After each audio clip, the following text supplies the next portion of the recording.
Hey guys, welcome to MathTech. Today we'll be learning how to change language on Telegram, and now let's dive right in. Now to change language on Telegram, first open up your Telegram app on your phone. After opening your Telegram app, guys, at the top left corner of the screen you can see there is a three-lined icon available for us. Tap on that three-lined icon and this kind of panel will appear where you can see the settings option available for us.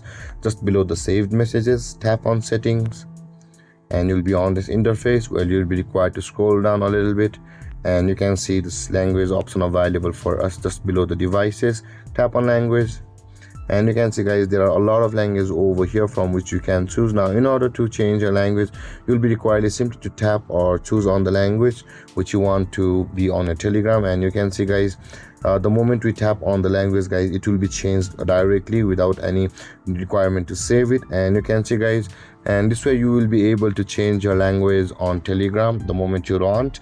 And with that being said, guys, this is how to change language on Telegram.